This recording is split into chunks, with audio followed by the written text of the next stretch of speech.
Bonjour à toutes et à tous. En mathématiques, il y a des règles qui au fond ressemblent beaucoup à du rangement. L'idée, ce n'est pas de changer la valeur de quoi que ce soit, non, c'est plutôt de présenter les choses de manière plus nette, plus standard. Et c'est précisément ce qu'on va faire aujourd'hui avec les fractions. Allez, c'est parti. Alors, quel est le programme? D'abord, on va identifier ce que j'appelle un dénominateur en désordre. Ensuite, on se fixera une mission bien claire. Après, on verra deux méthodes pour la réussir, une super simple et une autre un peu plus maligne. Et pour finir, on prendra un moment pour admirer le résultat, le fameux avant-après. Bon, première étape, il faut bien comprendre le problème. Qu'est-ce qui fait qu'un dénominateur est considéré comme irrationnel? Ou, pour le dire autrement, qu'est-ce qui le rend si mal rangé? Regardez un peu cette comparaison. À gauche, on a 5 sur 2. C'est propre, c'est net, c'est un dénominateur rationnel. Et à droite, 3 sur racine de 2. Ah, ce radical, cette racine carrée au dénominateur, voilà notre problème. C'est ça que les mathématiciens n'aiment pas trop voir traîner en bas. Et c'est ça qu'on va apprendre à nettoyer. Ok, maintenant qu'on a mis le doigt sur le problème, il est temps de parler de la solution. Notre mission, si on l'accepte, elle est très précise. Le nom officiel de cette mission, c'est rendre le dénominateur rationnel. Et le mot le plus important à retenir ici, c'est équivalente. On ne change absolument pas la valeur de la fraction.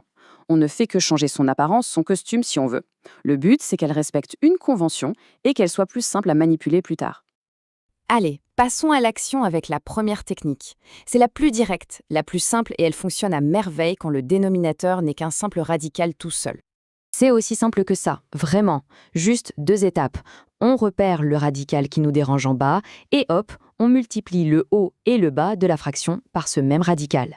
Pourquoi les deux? Eh bien, pour conserver l'équilibre. En faisant ça, on multiplie en fait par 1, sous une forme un peu déguisée, ce qui garantit qu'on obtient bien une fraction équivalente.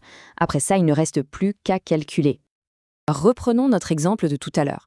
Pour se débarrasser de cette racine de 2 au dénominateur, on va multiplier en haut et en bas par racine de 2. En haut, ça nous donne 3 fois racine de 2, et en bas, la magie opère. Racine de 2 fois racine de 2, ça fait tout simplement 2.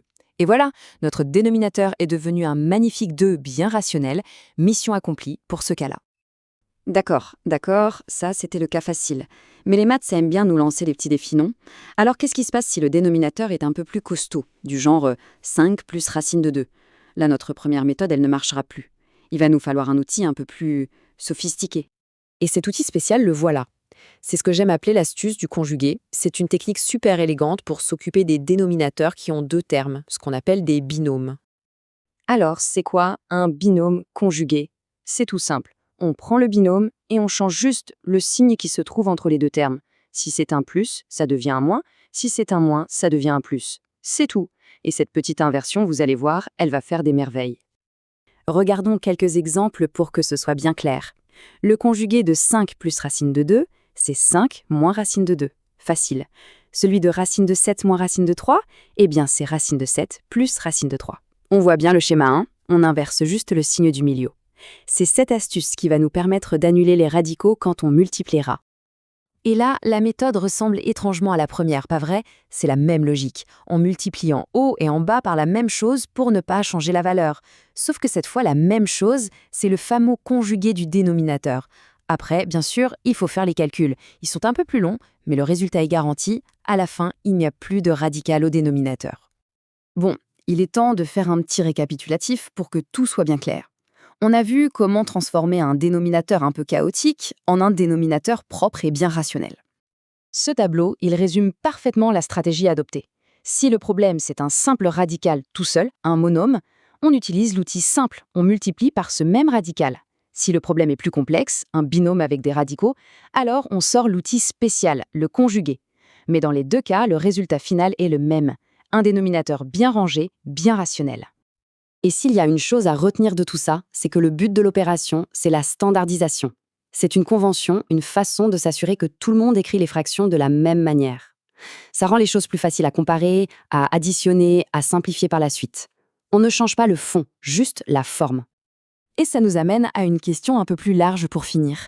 Rendre un dénominateur rationnel, ce n'est qu'une convention de rangement parmi tant d'autres.